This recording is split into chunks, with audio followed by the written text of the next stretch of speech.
Hello and welcome to our program. Let's start with the thought of the day. Mahatma Gandhi said, I am convinced that Swaraj cannot come as long as the tens and millions of our brothers and sisters do not take to the charkha, do not spin, do not make khadi and wear it. मुझे पूरा विश्वास है कि स्वराज तब तक नहीं आ सकता जब तक कि हमारे करोड़ों भाई बहन चरखे को नहीं अपनाएंगे, चरखा नहीं कातेंगे, खादी नहीं बनाएंगे और इसे पहनेंगे नहीं. And after a beautiful thought for the day, it's time to have a beautiful beginning to another wonderful morning. What better than our morning Raga capsule?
They say, live in the now. Every day is important. Of course, the present is important, but every day also brings with it history. Let's take a brief look at the history of the day. 1875 में आज के दिन telephone के आविष्कारक Alexander Graham bell ने पहला sound transmission किया. In 1875, the first sound transmission was made by Alexander Graham Bell. 1953 में 2 जून को न्यूजीलैंड के पर्वतारोही एडमंड हिलेरी और उनके नेपाली शेरपा गाइड तेंजिंग दुनिया के सबसे ऊंचे पर्वत माउंट एवरेस्ट पर चढ़ने वाले पहले पर्वतारोही के नाम से प्रसिद्ध हो गए. In 1953, mountaineer Edmund Hillary of New Zealand and his Nepalese Sherpa guide Tenzing became the first men to conquer Mount Everest. News of their achievement broke around the world on 2nd June. 1953 में British राजगद्दी पर महारानी Elizabeth द्वितीय की ताजपोशी हुई. In 1953, Queen Elizabeth II was formally crowned as the Queen of England. अंतर्राष्ट्रीय ख्याति के फिल्म निर्देशक मणि रत्नम का 1956 में आज के ही दिन जन्म हुआ था. In 1956, Mani Ratnam, the renowned Indian film director, was born. 1988 में बॉलीवुड के महान अभिनेता, डायरेक्टर, प्रोड्यूसर और शोमैन राज कपूर का निधन आज के दिन ही हुआ था. In 1988, Raj Kapoor, the famous film actor, director and showman, passed away. 2014 में आज के ही दिन आंध्र प्रदेश से अलग होकर तेलंगाना भारत का 29वां राज्य बना. In 2014, Telangana got separated from Andhra Pradesh and became the 29th state of India. Welcome back. We have with us as our very special guest today the chairman of the Khadi Gram Udyog, Mr. Vinay Saxena. विनय जी, कार्यक्रम में आपका स्वागत है. Thank you. जब आप शब्द खादी सुनते हैं तो आपके जहन में आपके सामने कौन सा चित्र दर्शित होता है? देखिए, खादी का मतलब जो मैंने समझा है वो ये है, खादी का मतलब है ऑनेस्टी, खादी का मतलब है डेडिकेशन, खादी का मतलब है प्योरिटी, खादी का मतलब है ह्यूमन रिसोर्स. और खादी वास्तव में इस देश की वो धरोहर है जिसे कभी हम नेशनल फैब्रिक के रूप में जानते हैं, कभी फैब्रिक ऑफ रिपब्लिक कहा जाता है उसको, कभी फैब्रिक ऑफ फ्रीडम कहा जाता है. तो खादी इतनी वाइड है, इसका मतलब इतना वाइड है, उसे कुछ शब्दों में जो है बयान नहीं किया जा सकता. बहुत सुंदर विनय जी, एक सीमित शब्द को आपने एक असीम इंटरप्रिटेशन दी और कहीं ये हमारे निजी जीवन के साथ भी बहुत स्ट्रांगली जुड़ी है. हम जानते नहीं, निजी जीवन में ऑनेस्टी, निजी जीवन में स्ट्रेट फॉरवर्डनेस, निजी जीवन में सेल्फ रिलायंस, ये सब तो इसके सारे जो सारे धागे हैं, जी हाँ, सारे एलिमेंट्स जो हैं इसके जुड़े हुए हैं इसके साथ. तो जब आप एज चेयरमैन आए खादी ग्राम उद्योग जी, तो पहला मिशन क्या था आपका? देखिए, जब मैंने खादी कमीशन को ज्वाइन किया तो मैं सच कहना चाहूँगा और एडमिट भी करूँगा कि मुझे खादी के बारे में कोई ज़्यादा जानकारी नहीं थी, क्योंकि मेरी बैकग्राउंड एक कॉर्पोरेट सेक्टर से थी जहाँ एक लाइफ डिफरेंट होती है, बहुत लग्जरियस लाइफ होती है. लेकिन जब इस सेक्टर में मैं आया तो मैंने यहाँ देखा कि जो सबसे बड़ा चैलेंज है वो ये है कि जो हमारे खादी के जो आर्टिजन्स हैं, जो generally remotest part of the country रहते हैं, जहाँ कोई इंफ्रास्ट्रक्चर नहीं होता, उनकी लाइफस्टाइल को चेंज करना, उनकी इनकम को बढ़ाना और उन्हें मेन स्ट्रीम से जोड़ना, ये बहुत बड़ा चैलेंज था. और मैं समझता हूँ कि अभी कुछ 1-1.5 सालों के अंदर कुछ हद तक जो है इसमें सफलता मिली है. हमने खादी के जो वर्कर्स हैं उनको डीबीटी से जोड़ दिया, अब पेमेंट्स जो हैं डायरेक्ट उनके अकाउंट्स में जाने लगे हैं, ये एक बहुत बड़ा काम हो गया है. उसके साथ साथ वेजेस को बढ़ाया है, जो बहुत वेजेस कम हुआ करते थे, खादी सेक्टर को लोग छोड़ रहे थे. उसका कारण ये था कि यहाँ पर जो वेजेस हैं बहुत कम होते थे, एक्सप्लॉयटेशन बहुत था खादी इंस्टीट्यूशन के द्वारा, तो उसको कम किया है, तो जिसकी वजह से खादी में लोग आए. और पुराने ही लोग होते थे, कभी नए लोग खादी से जुड़ते नहीं थे, वो एक बहुत बड़ा चैलेंज था. तो इसकी वजह से टेक्नोलॉजी को जोड़ा गया, जिससे कि ड्रेजरी जो चरखा चलाने में होती है वो कम हो, उससे भी ज़्यादा जोड़ने लगे. तो इस 1-2 साल के अंदर बहुत बड़ा बदलाव आया है.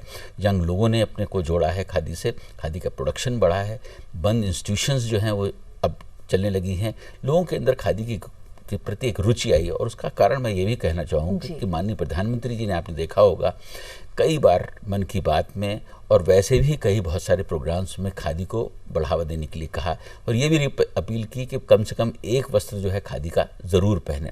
उसके पीछे जो उनकी भावना थी वो यही थी, जो गांधी जी ने 1925 में जब चरखा संघ को बनाया तो उनकी जो भावना थी कि लोग अपने आप कपड़ा बनाए, पहने, और जो बचा है वो बाजार में बेचें, जिससे उनकी इनकम हो.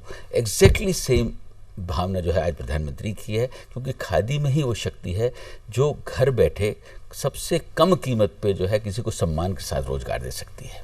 एक स्तर पे अगर हम इसको कॉमर्स की तरह ना माने और इसको एक social activity as a national activity to contribute के हर एक का चूल्हा जले, अगर उसको देखें तो I think investment in khadi, emotional investment इन खादी बहुत स्ट्रॉन्ग और डीप है. मगर अगर हम इसको एक कमर्शियल एक्टिविटी और कपड़े के साथ, खादी को कपड़े के साथ हम कंपेयर नहीं कर सकते. जी हाँ, बिल्कुल. मैं आपने सही कहा है कि खादी को हम लोग कमर्शियल एक्टिविटी मानते भी नहीं हैं. मैं आपको बताना चाहूँगा कि खादी कमीशन में जो प्रॉफिट है वो इन टर्म्स ऑफ मनी कभी काउंट नहीं किया जाता है, कैलकुलेट नहीं किया जाता. In terms of man hours, man days calculate किया जाता है. कि जब हमें कभी भी कोई बड़ा ऑर्डर मिलता है तो हम उसमें हमेशा ये कैलकुलेट करते हैं कि इससे हम कितने मैन आवर्स जनरेट कर सकेंगे, कितने मैन डेज जनरेट कर सकेंगे. ये खादी की कंसेप्ट है. That's really beautiful. तो जब किसी चीज़ की नींव, किसी चीज़ के पीछे इंटेंट और सोच इतनी सुंदर है, उसको आई थिंक औरों तक लेके जाना, इसकी एडवोकेसी, तो इसमें क्या एफर्ट्स हुए हैं? बहुत सारे एफर्ट्स हुए हैं, जैसे कि पहले खादी जो था वो बुज़ुर्गों या एक पॉलिटिशियंस का कपड़ा कहा जाता था। विलेज इंडस्ट्री को कभी कोई ध्यान नहीं देता था। विलेज इंडस्ट्री भी हमारा एक पार्ट है, इसीलिए इसको कहा जाता है khadi and village industries commission. तो उसको जोड़ना बहुत ज़रूरी था। विलेज इंडस्ट्री का मतलब है कि गांव में ऐसे बहुत सारे लोग होते हैं, जैसे कुम्हार है, उनको घड़ा बनाने की एक प्रैक्टिस होती है, उनको हम लोगों ने इलेक्ट्रिक चाक दे दिया, उनकी ड्रेजरी कम हो गई, उनका प्रोडक्शन बेहतर हो गया और क्वालिटी इम्प्रूव हो गई। इसी तरीके से अगरबत्तियाँ हैं, टॉयलेटरीज़ हैं। टॉयलेटरीज़ में आज खादी का कोई मैच नहीं है। अगर आप देखें तो जो हम लोगों के प्रोडक्ट्स हैं वो नंबर 1 हैं, और इसलिए बड़ी बड़ी कंपनीज जो हैं वो खादी के प्रोडक्ट्स को अपनाती हैं क्योंकि नेचुरल हैं। मैं आपको और बताना चाहूँगा कि जब आप खादी को यूज़ करते हैं तो उसमें अगर 100 रुपये को खर्च किया जा रहा है तो 40 रुपीज़ जो है वो आर्टिजन के पॉकेट में जाता है। ये ब्यूटी है। मतलब ये, इसका मतलब ये है कि आप एक तरीके से जो सोशल वर्क कर रहे हैं जो हिडन है। जब आप खादी को खरीद रहे हैं 40 रुपये उसमें जो है एक आर्टिजन को जा रहा है, तो ऑटोमेटिकली आप एक सोशल वर्क कर रहे हैं और अपने ही आर्टिजन को, अपने ही देश की धरोहर को बढ़ा रहे हैं और उनको रोज़गार दे रहे हैं। एक तो खादी की शक्ति ये है। दूसरी बात ये कि मोस्ट इन्वायरमेंटल फ्रेंडली कहा जाता है इसको। मैं बताना चाहूँगा कि खादी का कपड़ा, 1 मीटर कपड़ा अगर बनता है तो उसमें मात्र 3 लीटर पानी की ज़रूरत पड़ती है, लेकिन वही कपड़ा अगर मिल में बनता है तो 56 लीटर पानी की ज़रूरत पड़ती है। तो आप इमेजिन कर सकते हैं कि कितना एनवायरनमेंट को प्रोटेक्शन देती है खादी। आई थिंक इतनी सुंदर डिटेल्स हैं, और कहीं क्योंकि हम वी आर सो बिजी कि सब कुछ क्विक होना चाहिए। कपड़ा भी क्विक है, चीज़ भी ऐसे जो ज़्यादा लास्ट करे। आई थिंक कहीं चीज़ की वैल्यू क्या है, वैल्यू सिर्फ पैसे के रूप में नहीं है। For me as a consumer khadi में और बहुत सारी वैल्यू जुड़ी हुई है। बिल्कुल, इसीलिए इसको कहा जाता है जीरो कार्बन फुटप्रिंट। राइट। आज हम जीरो कार्बन फुटप्रिंट के लिए जो है दुनिया के कोने कोने में दौड़ते हैं, लेकिन हमारे देश की धरोहर है, हमारा हेरिटेज है। अगर आप देखें खादी हेरिटेज इसलिए कहा जाता है कि अगर मोहनजोदड़ो की खुदाई में भी अगर देखें तो चरखे के अवशेष मिले थे, तो उसकी सभ्यता वहाँ से है। पुराणों में भी जो है खादी का जिक्र होता है, और खादी की क्वालिटी ये है कि कोई ऐसी मशीन नहीं बनी है जो आज 200 काउंट से ऊपर का कपड़ा बना सके। 200 काउंट से ऊपर का कपड़े का मतलब ये होता है कि जिसे मलमल कहा जाता है, जो हमारे कलकत्ता में बनती है, वो कहते हैं जो रिंग से भी निकलता है। एग्जैक्टली, बिल्कुल सही कहा। पूरा थान जो है रिंग से निकल जाता है। मैं एक घटना भी आपको बताना चाहूँगा कि एम्परर शाहजहां ने अपनी बेटी को जो है डांटा और कहा कि आप ये इतने ट्रांसपेरेंट कपड़े पहने हुए हैं। तो उसने बताया कि मैं 7 लेयर जो है मसलिन की पहने हुए हूँ, लेकिन उसके बावजूद भी जो है ये ट्रांसपेरेंट है। इतना फाइन कपड़ा होता है। खादी की वो शक्ति है। इसीलिए अंग्रेज़ों ने जब इस देश पर जो है राज किया तो सबसे पहले उन्होंने खादी को ख़त्म करने की कोशिश की, क्योंकि उनको अपना मिल का कपड़ा जो है इस देश पे थोपना था। इसीलिए गांधी जी ने चरखा संघ की स्थापना करी और कहा कि आपको जो है इसका बहिष्कार करना है और अपने पैरों पे खड़ा होना है। राइट। और वो कहते हैं ना आजकल produce local, eat local, wear local. तो हमारा जो मौसम है, हमारा वातावरण है, उसके लिए the most healthy fabric is khadi. बिल्कुल। और आप ये देखिए जो गवर्नमेंट की स्कीम्स हैं, stand up India, make in India, ये चीज़ें जो हैं खादी से फुलफिल होती हैं। जी बिल्कुल।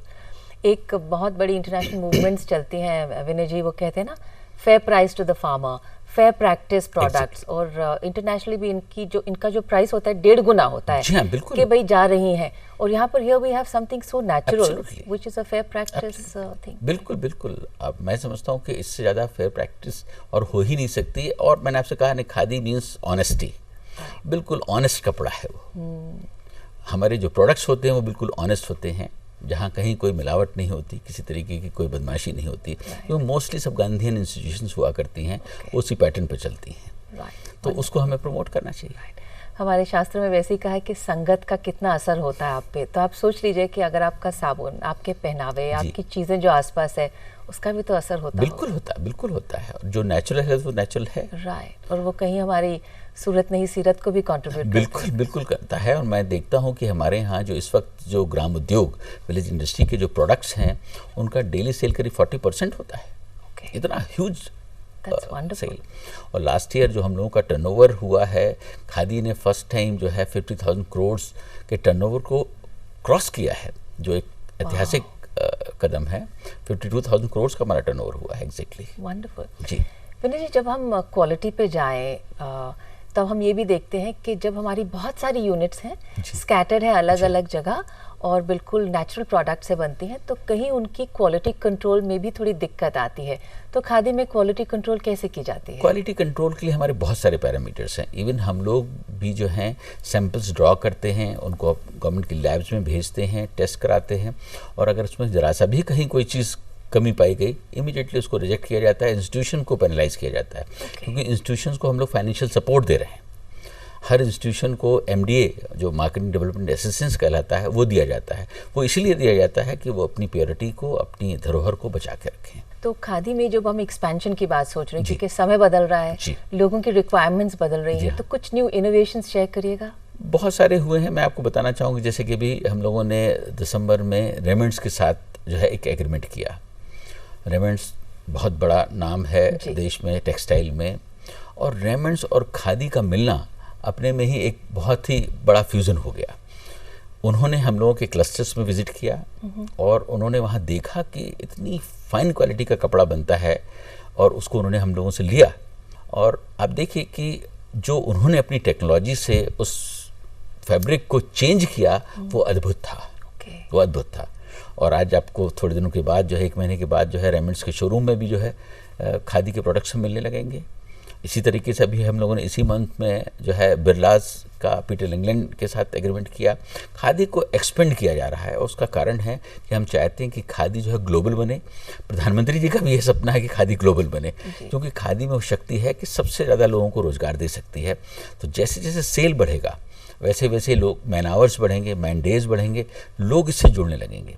और हम लोगों ने एक चीज़ और की है कि जो भी कॉर्पोरेट सप्लाईज हम कर रहे हैं, उसमें हम 5% उस प्रोडक्ट का जो कॉस्ट है उसको सेपरेट रखते हैं, जो हम अपने उन आर्टिजन्स को स्पेशली दे रहे हैं जो उस क्लस्टर से जुड़े हुए हैं, जिससे कि उनको भी उसका बेनिफिट मिले। ऐसा नहीं हो कि कॉर्पोरेट हाउस ही उसका प्रॉफिट लेके चला जाए, और खादी का आज इतना बड़ा नाम है उसको इनकैश करे, तो हमारा जो आर्टिजन है उसको भी उसका बेनिफिट मिले। वंडरफुल।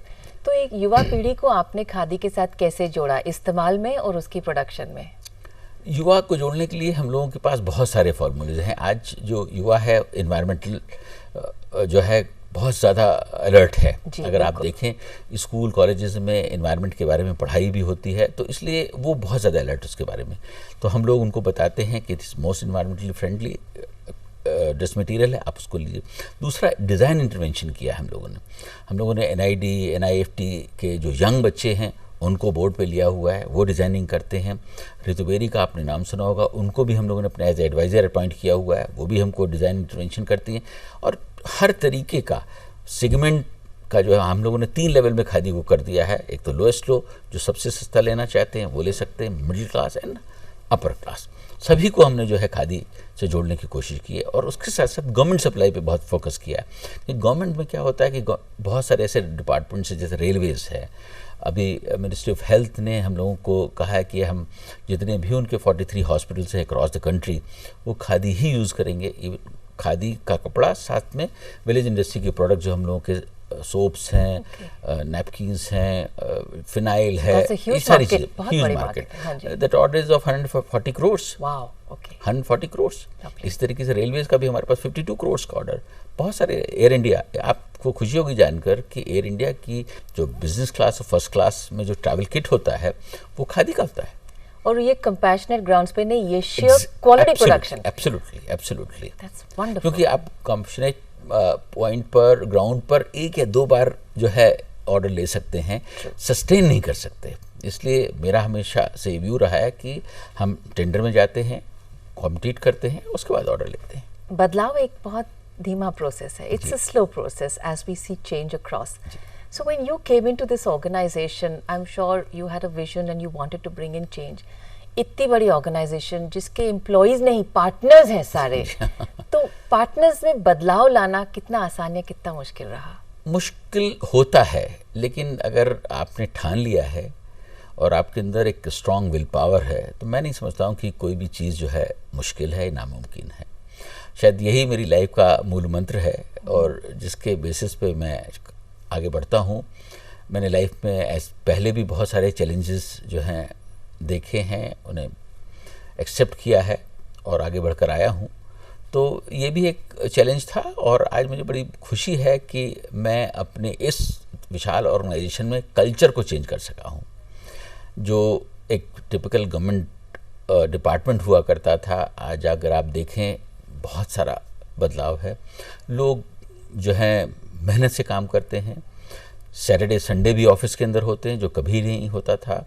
संडेज़ को हमारे स्टोर्स बंद हुआ करते थे, आज संडेज़ को स्टोर खुले होते हैं। तो बदलाव तो बहुत आया है और मैं समझता हूँ कि एक दिशा देने की ज़रूरत पड़ती है और लोग जो हैं काम करना चाहते हैं, लेकिन अगर दिशा मिल जाती है तो काम करने लगते हैं। तो जब बदलाव की बात करते हैं और ये आपसे कुछ मूल मंत्र या गुरु मंत्र हो तो जानना चाहेंगे कि किसी बदलाव तो इम्पोज तो होता नहीं है। जी नहीं, change has to come from within. बिल्कुल सही। तो वो कौन सी कुछ ह्यूमन रिलेशन की बातें हैं जो बदलाव को इंस्पायर करती हैं? देखिए, मोटिवेशन होता है। मोटिवेशन एक ऐसा है कि आप अगर किसी को दिल से समझाते हैं कि इसको करने के ये फ़ायदे हैं, तो हो सकता है कि पहली बार में वो ना माने, लेकिन जब आप उसको दोबारा समझाते हैं और ये बताते हैं कि इसका फ़ायदा जो है आपकी लाइफ पे होने वाला है, तो लोग धीरे से जो है उसको मानने को तैयार भी हो जाते हैं। मैं आपको एक एग्जांपल देना चाहूँगा। दिल्ली में ही आपने शायद सुना होगा कि यहाँ रिहैबिलिटेशन होम्स हैं, जहाँ के जुवेनाइल कोर्ट से कन्विक्टेड बच्चे जो हैं वो वहाँ रहते हैं। उसको रिहैबिलिटेशन होम कहा जाता है, जेल नहीं कही जाती है। वहाँ उन बच्चों में जो था एक ऐसा था कि वो बड़े उद्दंड हुआ करते थे। बदमाशियाँ हर तरीके की होती थी, समय पे खाना नहीं खाना, कमज़ोर बच्चों को मारना पीटना, हर तरीके के काम होते थे। तो उनकी चेयरपर्सन ने एक बार मुझसे कहा कि इतना डिफ़िकल्ट है इन बच्चों को कंट्रोल करना कि समझ में नहीं आती कि कैसे किया जाए। तो मैंने उनको सजेशन दिया कि आप उन्हें चरखे और लूम से जोड़ दीजिए और वो चरखे चलाएंगे तो उनके अंदर जो है एक तो कंसंट्रेशन होगा और उनके कैरेक्टर में चेंज आएगा। तो पहले तो शायद उन्होंने उस चीज़ को नहीं समझा कि चरखा और बदमाशी से क्या रिलेशन है, क्या रिलेशन है, लेकिन बात को उन्होंने एग्री किया और हमने चरखे और लूम्स वहाँ दिए। वही हुआ, बच्चों ने पहले चरखे तोड़ना शुरू कर दिए, लूम्स तोड़ देते थे, बहुत बार ऐसे हुआ। फिर एक बार हमने उनका सेशन लिया, उनको समझाया कि बेटा जब आप यहाँ से बाहर निकल के जाएंगे तो क्या आप फिर चाहते हैं कि आप वही चेन स्नैचर कहलाएं, या आप किसी की पॉकेट को काटें, या किसी के साथ बदमाशी करें और फिर जेल में आए, या आप एक स्किल्ड वर्कर के रूप में जाना चाहते हैं। आप इस चरखे को चलाएंगे, इस लूम को चलाएंगे, आपकी इनकम होगी, ये पैसा आपके अकाउंट में जमा होगा। जब आप 2 साल के बाद यहाँ जेल से जाएंगे तो ये पैसा आपके साथ होगा और इससे आप जो है एक अपना यूनिट शुरू कर सकते हैं। और वो बात उनको समझ में आई। Give them hope actually. Absolutely, वो बात समझ में आई और आज वो मोस्ट सक्सेसफुल यूनिट वहाँ चल रहा है। अच्छा। और आपको मैं बताना चाहूँगा, मुझे उनकी चेयरपर्सन ने लेटर लिख के भी कहा कि उन बच्चों के अंदर जो बदलाव था वो अद्भुत है। पूरा एक कहना चाहिए कैरेक्टर ही चेंज हो गया उनका। टाइम से उनका खाना खाना हो गया, उसके बाद उनके चरखे का सेशन हो जाता है, लूम्स चलाते हैं, शाम को थक जाते हैं तो टाइम से खाना खाते हैं, सो जाते हैं। तो वो जो 2-2 बजे रात तक बदमाशियाँ होती थी, सब खत्म हो गई अपने आप। Everything fail into place. Absolutely.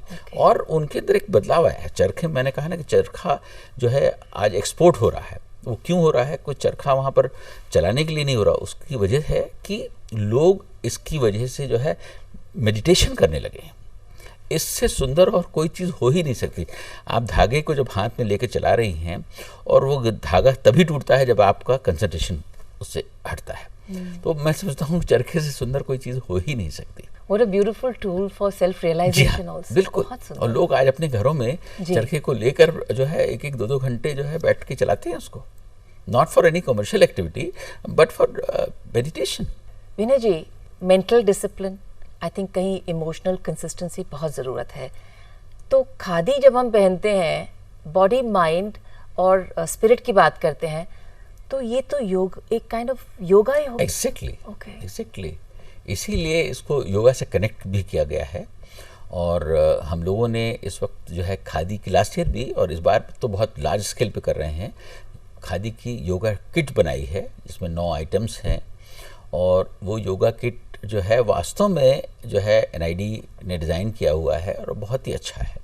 एक तरफ आप योगा कर रहे हैं, दूसरी तरफ आप खादी को पहने हुए हैं। तो आप ये समझिए कि 2 हेरिटेज का जो है एक समन्वय है, मिलन है, कॉम्बिनेशन है, आप जो भी कहना चाहें उसे कह सकते हैं, और दोनों इस देश की धरोहर हैं एंड इजीली एक्सेसिबल है। आई थिंक कहीं वो हम अपनी इंटेंट में चेंज ले आए, नियत में चेंज लाएं, तो everything is so easily available, you know. I think बिल्कुल बिल्कुल बिल्कुल। आप जो है खादी को पहन के योगा करेंगे तो इतना सुंदर अनुभव होगा जी, जो मैं समझता हूँ कि शब्दों में बयान नहीं किया जा सकता है। आपने ठीक कहा, शब्दों में बयान नहीं किया जा सकता। इसलिए विनय जी एक छोटी सी हमारी फिटनेस कैप्सूल है जी, योग पे आई देखते हैं। भुवस्व तत्सवितुर्वरेण्यं भर्गो देवस्य धीमहि धियो यो न प्रचोदयात्। ओम शांति शांति शांति। बालों की सुरक्षा के लिए बाल आपके घने हों, काले रहें, वक्त से पहले आपके बाल सफ़ेद ना हो, बाल आपके झड़े नहीं।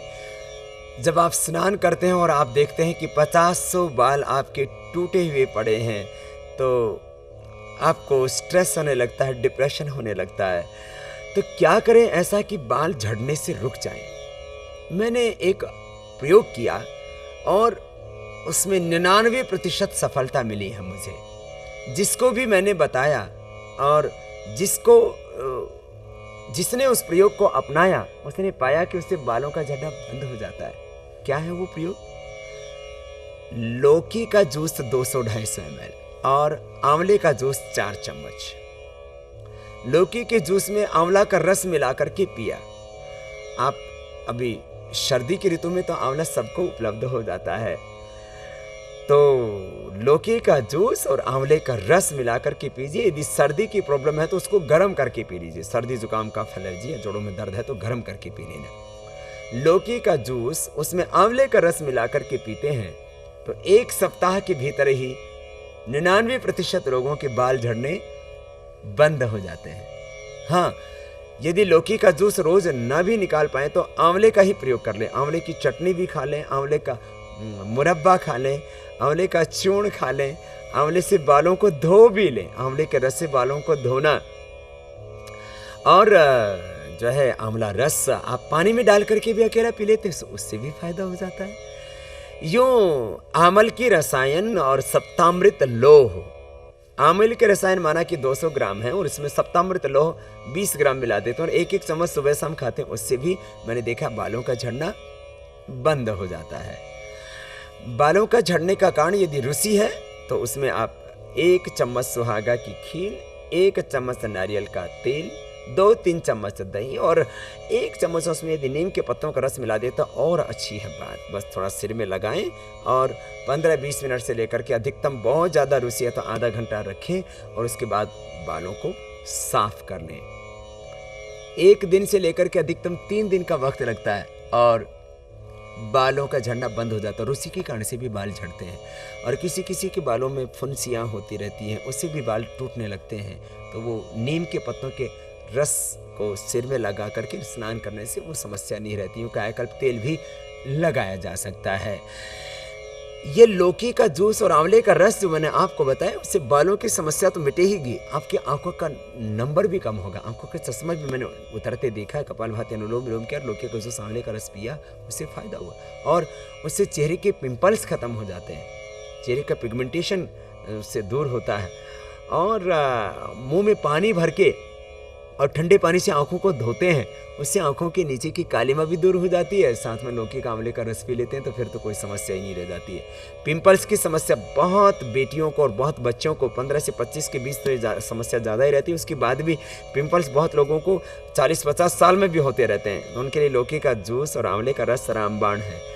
लौकी का जूस आंवले का रस पीने से बीपी नॉर्मल होता है, हार्ट के ब्लॉकेज में फ़ायदा होता है, उससे डाइजेशन सिस्टम अच्छा रहता है, गैस नहीं बनती है, उससे हीमोग्लोबिन बढ़ता है, उससे वेट कम होता है और कॉन्स्टिपेशन खत्म हो जाता है। विनय जी, आपने कंज्यूमर प्रोटेक्शन पे भी बहुत काम किया, पैशनेट है आप इसके बारे में। तो आई थिंक जब हम कंज्यूमर प्रोटेक्शन की बात करते हैं, then we say this is my right, this is my authorization, and I need to get it. Exactly. Evil intent हो, कहीं आपको लगता है मैल प्रैक्टिस हो, उसको ऊपर उभारना चाहिए ताकि उसको हम सॉर्ट आउट करें। बिल्कुल। तो आपका ये मूवमेंट इनटू कंज्यूमर प्रोटेक्शन कैसे शुरू हुआ?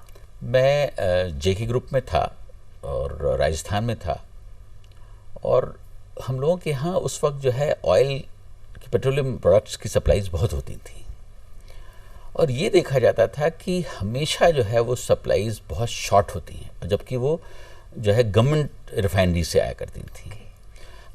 एक कन्फ्लिक्ट होता था कि शायद ड्राइवर ने जो है पिलफरेज किया है, या होता था कि ट्रांसपोर्टर्स में बदमाशी कर रहा है।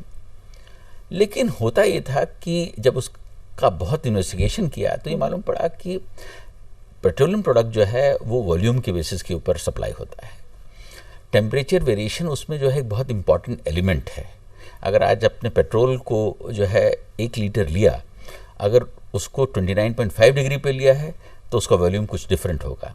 वही अगर 40 डिग्री पे आपने ले लिया तो वो 1 लीटर जो है वो कम हो जाएगा, वॉल्यूम उसका बढ़ जाएगा। तो it was an unfair trade practice. हम लोगों ने जो है सोचा कि इसको क्या किया जाए। उसी वक्त मैंने जो है एक NGO को फॉर्म किया, और उसके बाद से जो है वो सिलसिला चला, और बहुत सारे केसेस जो हैं हमने कंज्यूमर प्रोटेक्शन के बड़ी बड़ी कंपनीज के खिलाफ किए। उनको MRTP कमीशन में फ़ाइल किया, हाई कोर्ट में फ़ाइल किया, और मैं आपको बताना चाहूँगा कि हमारा सक्सेस रेट भी 100% था, क्योंकि हम लोग पूरी रिसर्च के साथ ही किसी केस को करते थे, और उससे लाखों कंज्यूमर्स को जो है बेनिफिट हुआ। सो जब हम देखते हैं कि इंटेंट, आप कह रहे हैं ना कि मैल प्रैक्टिस में चाहे कंज्यूमर प्रोटेक्शन हो चाहे दूसरी जगह हो, तो इंटेंट के लिए डॉक्यूमेंट्री एविडेंस इकट्ठा करना तो मुश्किल होता है। लेकिन क्या होता है कि जब कभी भी कोई गलत काम होता है तो उसका कहीं ना कहीं एविडेंस तो होता है। ये बहुत सिंपल सी बात है। उसका एविडेंस होता है, और उस एविडेंस को कलेक्ट करना ही एक चैलेंज होता है, और जिसके लिए मेहनत होती है, और लोग जो हैं सपोर्ट में आते भी हैं।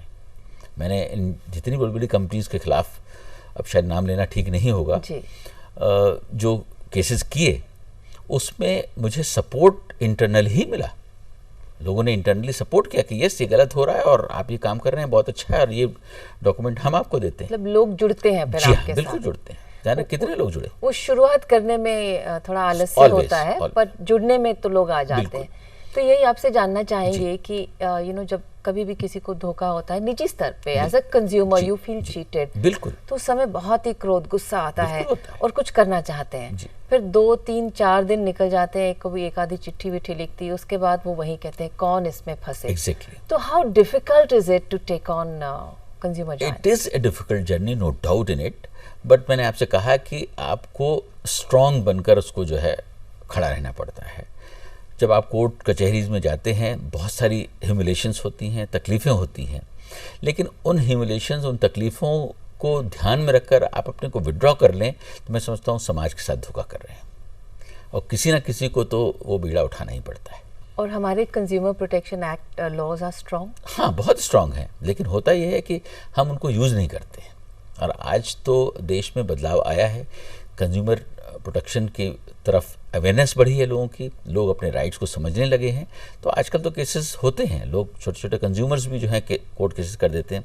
और थोड़ा सा जो है बदलाव इसमें भी आया है कि कोर्ट केसेस जो हैं सिंपल कर दिए गए हैं। कंज्यूमर प्रोटेक्शन कोर्ट के अंदर आप चले जाइए, सिंपल एप्लीकेशन, एडवोकेट की ज़रूरत नहीं पड़ती है, फाइल कर दीजिए और वो केसेस टेकअप होते हैं। अगर आपने डॉक्यूमेंट्री एविडेंस इकट्ठा किया है तो डेफिनेटली आपके फेवर में केस होगा। तो आपने देखा एयरलाइंस अगर जो है टाइम से टिकट को कैंसिल नहीं करती हैं और आपको अनड्यू रिकवरी कर लेती हैं, उसमें कितने बड़ी बड़ी पेनल्टीज हो जाती हैं। राइट, तो ये तो होता है। तो आजकल अवेयरनेस भी है और कोर्ट भी बहुत प्रोएक्टिव है। निजी स्तर पे आप लड़ाइयाँ लेते हैं लोगों से, आप कोर्ट में जाते हैं, you fight against injustice and what you perceive to be injustice, you have conviction about what you do, and इससे आई थिंक अड़चने भी आती हैं, लोग दोस्त दुश्मन भी बन जाते हैं, होता है जी, और एडवर्सिटी आती है।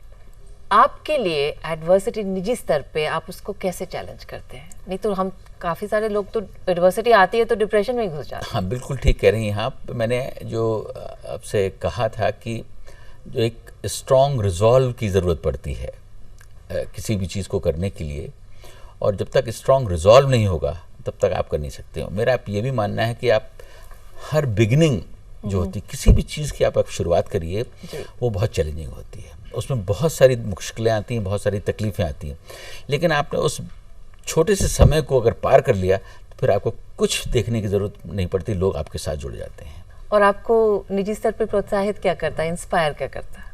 फैमिली में बैठकर अगर आप आराम से अपने बच्चों के साथ जो है कुछ म्यूज़िक सुन रहे हैं, वो सबसे सुंदर समय होता है, इसमें कोई शक नहीं है। अपने फ्रेंड्स के साथ बैठे हैं और इंस्पायर करने के लिए जो है मैं समझता हूँ कि आज के जो लीडर हैं और प्राइम मिनिस्टर जो है हमारे सबसे बड़े इंस्पिरेशन हैं, और उनसे एक शक्ति मिलती है कि आप एक व्यक्ति कितना काम कर सकता है।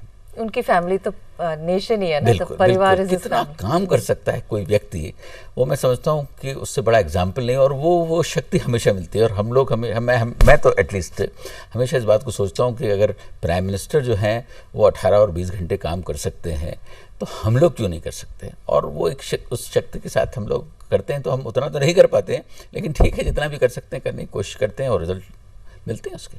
आपकी कंट्री के लिए विजन क्या है? कंट्री के लिए मेरा विज़न है कि ये देश दुनिया का सबसे मजबूत देश हो, जहाँ हर वक्त खुशहाली हो, हर जगह खुशहाली हो, कोई गरीब ना हो, और जो हम लोग कहते हैं कम्युनल हार्मनी वो बहुत ज़रूरी है, वो हो।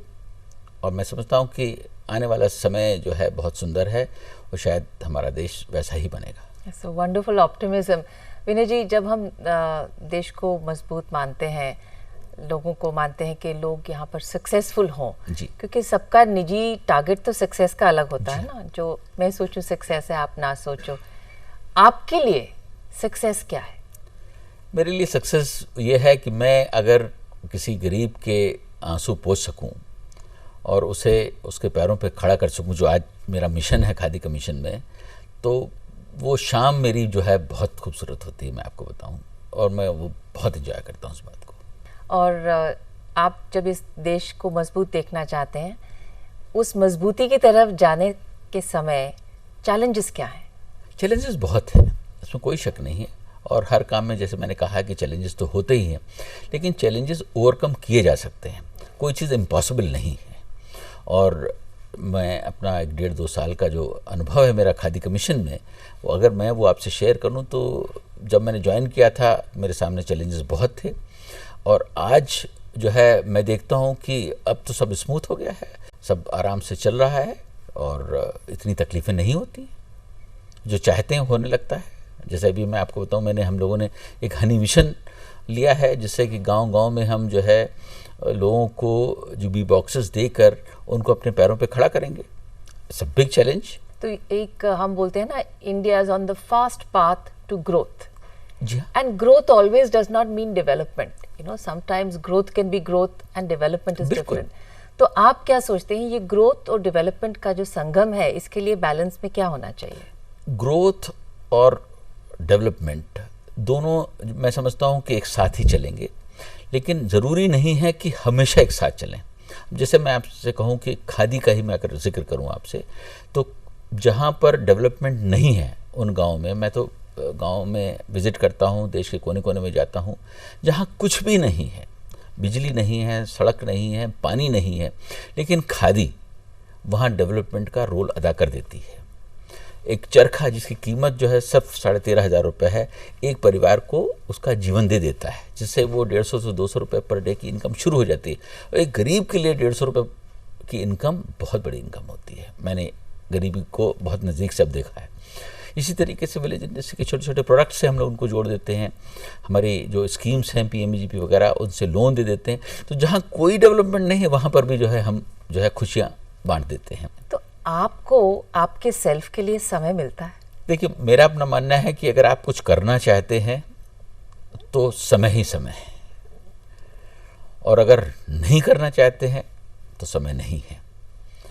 हाँ, जहाँ तक बहुत सारी पर्सनल जो चीज़ें होती हैं जिनके लिए समय की ज़रूरत पड़ती है, वो मैंने देखा है कि पहले भी मेरे पास कम हुआ करता था, क्योंकि पहले मैं कॉर्पोरेट जगत से था, लेकिन उसके बावजूद मैं सोशल एक्टिविटीज़ में बहुत ज़्यादा इन्वॉल्व था। जी। गांव में तालाब बनाना है, रोड बनवानी है, इस तरीके के काम में करता रहता था, तो मैं अपने को बहुत बिजी रखता था। आज यहाँ गवर्नमेंट में आने के बाद कुछ बंधन हैं, कुछ लिमिटेशंस हैं, तो उन सब चीज़ों से दूर हो गया हूँ। लेकिन यहाँ इतना काम है और इतना करने के लिए है कि मैं समझता हूँ कि 24 घंटे जो हैं बहुत कम पड़ते हैं मुझे करने के लिए। आपको पुराने गानों का भी शौक है, आप गाते भी हैं, आपको शायरी का भी शौक है, कुछ शेयर करिएगा हमारे साथ।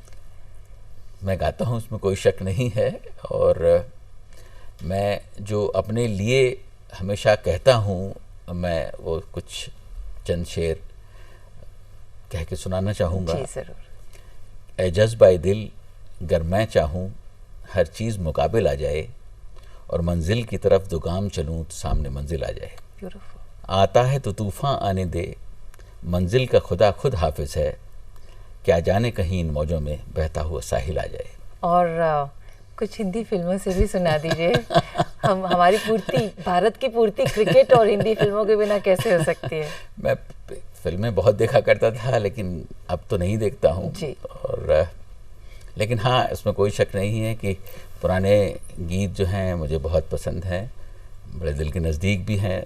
जब कभी कार में ट्रैवल करता हूँ तो सुनता हूँ। मैं जगजीत सिंह की एक गज़ल है, बात निकलेगी तो फिर दूर तलक जाएगी, उसकी 2-4 लाइनें सुना देता हूँ। जी ज़रूर। बात निकलेगी तो फिर दूर तलक जाएगी,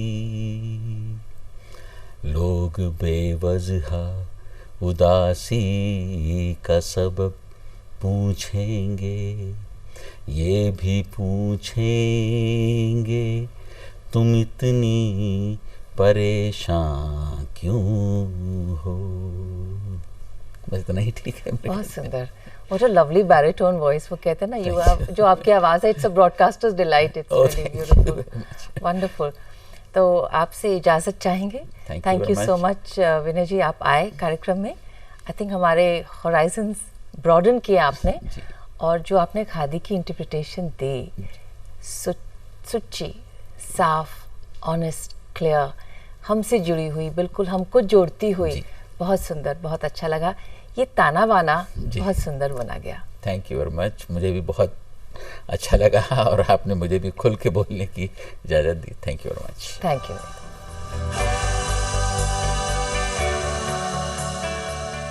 So that was Sri Vinay Saxena, the chairman of KVIC. We hope you enjoyed the program. Thank you so much for tuning in. Viewers, we also welcome your feedback. Do write into us at aajsavere@ddkdelhi.org.in. And since music is always very close to us, and our guest on the show is also very fond of old music, as we say goodbye to you, please listen to this beautiful song. Till next time, namaskar.